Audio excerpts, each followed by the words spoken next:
Bonjour à tous, que le Seigneur vous bénisse abondamment. Alors, nous allons faire une brève vidéo, parler de la foi, la violence de la foi victorieuse, la foi qui déclenche, la foi violente, celle qui est à l'origine des miracles. La plupart du temps, même le fait que nous devenons chrétiens, que nous sommes chrétiens, c'est par la foi. Car la parole de Dieu déclare dans Romains 10 au verset 17, la foi vient de ce que l'on entend, et ce que l'on entend vient de la parole de Christ. Si nous sommes devenus des chrétiens, c'est par la foi. Donc la foi aussi agit dans l'espérance, dans le futur, dans le lendemain, puisque nous voulons obtenir des choses que nous n'avons pas maintenant. Donc c'est de ça que nous allons parler pendant quelques minutes et booster la foi de plusieurs, ceux qui sont en train de nous écouter.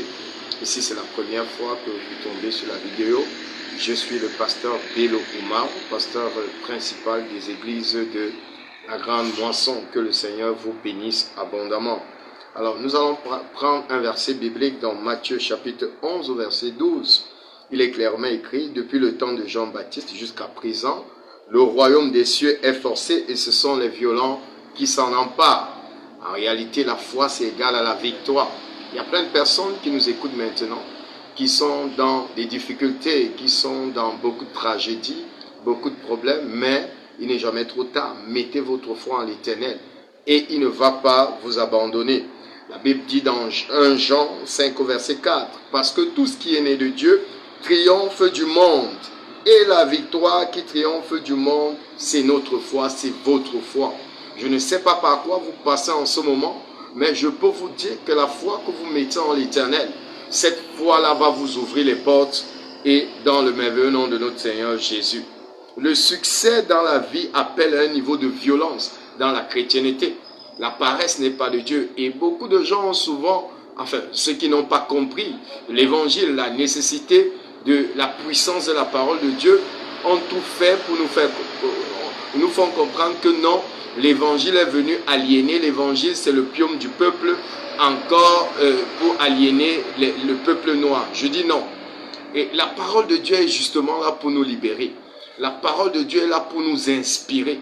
Si nous sommes dans tous les secteurs d'activité, nous ne devons pas seulement rester dans cette foi qui est sans les œuvres, n'est-ce pas? C'est pour ça que nous pourrons dire la foi sans action est une illusion. Donc une foi sans action est une illusion. Je suis venu à parler à plusieurs qui sont en train de nous écouter. La situation par laquelle vous passez, si vous avez foi en l'Éternel, cette foi va vous amener à l'élévation au nom merveilleux de notre Seigneur Jésus. La foi s'appuie aussi sur la parole. La foi, elle parle, elle n'est pas muette. La Bible nous dit dans 2 Corinthiens 4, verset 13, « Et comme nous avons le même esprit de foi qui est exprimé dans cette parole de l'Écriture, j'ai cru et c'est pour ça que j'ai parlé. Nous aussi nous croyons et c'est pour ça que nous parlons. Une bouche fermée est une destinée fermée. » Si vous avez la foi et que vous confessez seulement des choses négatives, cette foi ne sera pas palpable. Cette foi ne va pas vous amener au succès. Cette foi ne va pas vous amener à l'élévation. Alors, focalisez-vous sur ce que c'est par votre bouche. C'est tout ce que vous allez déclarer concernant votre existence. C'est cela que vous allez obtenir. Et vous n'allez pas déclarer ça sur le néant. Vous allez déclarer également ça sur la base de la parole de Dieu. Car la Bible nous dit que la parole de Dieu est comme une semence. Lorsqu'elle sort, elle accomplit d'abord ce pourquoi elle a été relâchée. Donc, la Bible nous dit aussi, dans Proverbe 18 au verset 21, « La mort et la vie sont au pouvoir de la langue. Quiconque l'aime en mangera des fruits. » La foi doit agir dans nos vies au travers de la parole. Commencez à ne plus dire des mauvaises paroles en ce qui vous concerne. Et souvenez-vous que nos pensées, ce sont nos paroles inexprimées. Donc c'est également la même chose. Lorsque vous avez des pensées négatives, lorsque vous avez des pensées de petitesse, lorsque vous avez des pensées d'échec, lorsque vous avez des pensées de mal-être, lorsque vous-même, vous vous dites que vous n'allez pas arriver, eh bien vous n'allez pas arriver. Car en réalité, lorsque nous parlons même de la malédiction, les malédictions ce sont des mauvaises paroles que nous avons dites autrui ou alors que nous nous sommes dites nous-mêmes. Par contre, les bénédictions, ce sont des bonnes paroles que nous avons proclamées. Et comme ces bonnes paroles, et nous proclamons ces paroles au nom de notre Seigneur Jésus-Christ. Parce que il faut bien faire la différence entre l'évangile qui nous a été donné par le Seigneur Jésus-Christ et la pensée positive. Non, nous parlons ici de ce Seigneur qui nous a donné ces paroles. Et qu'au-delà du fait que nous déclarons des paroles positives, nous avons cru en Jésus pour la vie éternelle. Alors, je vais donner un exemple. Vous savez aussi que pour dompter les éléphants, quand un éléphant est tout petit, il est attaché avec une grosse chaîne. Et lorsqu'il va essayer de se débattre pendant plusieurs temps, il ne va pas y arriver parce que la chaîne, elle sera forte, elle sera solide. Et lorsqu'il va grandir, et on va juste changer cette grosse chaîne pour mettre une toute petite. Alors, il va se souvenir quand il était enfant, il voulait se débarrasser, il voulait s'en aller, mais il n'y arrivait pas. À l'âge adulte maintenant, cette pensée va demeurer en lui. Alors que cette fois-ci, il y a toute une petite chaîne qu'il suffit juste de bousculer pour bouger. Mais comme il a tellement fait de tentatives par le passé, il va rester ainsi.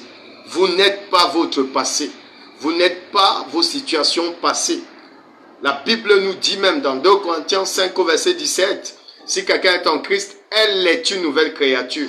Vous êtes devenu une nouvelle créature. Relevez-vous là où vous êtes tombé. Si vous avez une douleur, si vous avez perdu espoir, relevez-vous. Je vois Dieu faire de grandes choses dans vos vies au nom merveilleux de notre Seigneur Jésus. Ne baissez pas les bras. Est-ce que quelqu'un m'entend bien? Ne baissez pas les bras. Ne baissez pas les bras. Même si vous avez été déçu, même si vous avez été trompé, même si financièrement vous semblez à terre, Dieu fait des merveilles en ce qui vous concerne au nom de Jésus. La foi que Dieu nous donne triomphe du monde. La foi que nous recevons du Seigneur Jésus accomplit des merveilles dans nos vies. La Bible dit dans Hébreux 11 au verset 1, or la foi c'est la ferme assurance des choses qu'on espère, la démonstration de celles qu'on ne voit pas. Même pour plaire à Dieu, il faut avoir la foi. Pour manifester, pour vaincre, il faut avoir la foi. Je vois la victoire arriver. Même si vous n'avez rien, même si vous êtes abandonné, même si vous êtes rejeté du monde, je vois la foi vous relever là où vous êtes au nom de Jésus. Est-ce que quelqu'un m'entend ce matin? La foi, elle est invisible. Elle agit dans le visible. C'est parce que vous avez la foi que cette foi va matérialiser vos projets. Elle va matérialiser la vision que l'Éternel a mis en vous au nom de Jésus. Au nom merveilleux de notre Seigneur Jésus. Ce matin, j'étais juste venu vous dire de ne pas vous décourager. Et je vais prier pour vous. Pendant que je prie, vous pouvez partager la vidéo de temps en temps. Nous allons avoir des coups de vidéo. Nous allons vous booster en vous disant, il n'est jamais trop tard. Et Dieu est capable. C'est également une foi qui agit dans le surnaturel. Une foi qui amène le miraculeux. Une foi qui libère. Une foi qui bénit. Une foi qui restaure. Je vais maintenant prier pour toutes ces personnes. Vous qui partagez la vidéo, qui êtes en train de nous écouter. Partout, vous êtes partout dans le monde.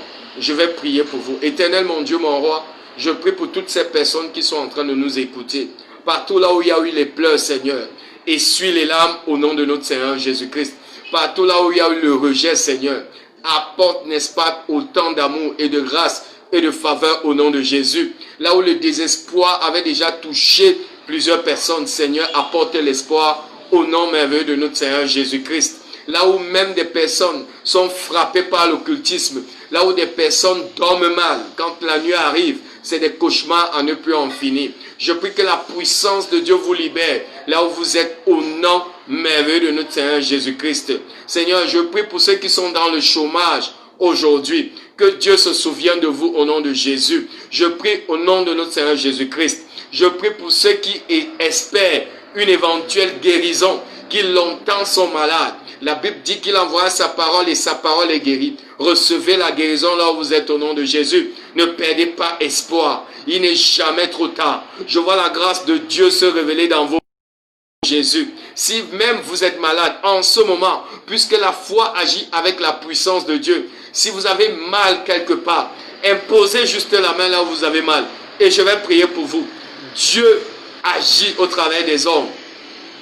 Pendant que vous nous écoutez en ce moment, posez la main où vous avez mal. Je prie maintenant au nom de Jésus. Recevez la guérison là où vous êtes. Au nom merveilleux de notre Seigneur Jésus-Christ. Au nom merveilleux de notre Seigneur Jésus-Christ. Au nom puissantissime de notre Seigneur Jésus-Christ.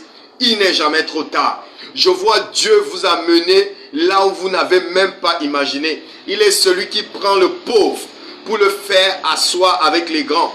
De la poussière, il prend celui qui est pauvre, il prend celui qui est rejeté et le transforme de vie. Au nom merveilleux de notre Seigneur Jésus-Christ. Amen. Que Dieu vous bénisse, qu'il vous restaure, qu'il vous favorise. C'était le pasteur Bello, pasteur principal de l'église de la Grande Moisson. Nous sommes tout le temps ensemble. Nous continuerons de parler du Seigneur avec vous. Vous pouvez déjà partager. Nous allons avoir des moments d'échange et de partage très souvent. Que Dieu vous bénisse abondamment au nom de Jésus. Amen. Shalom.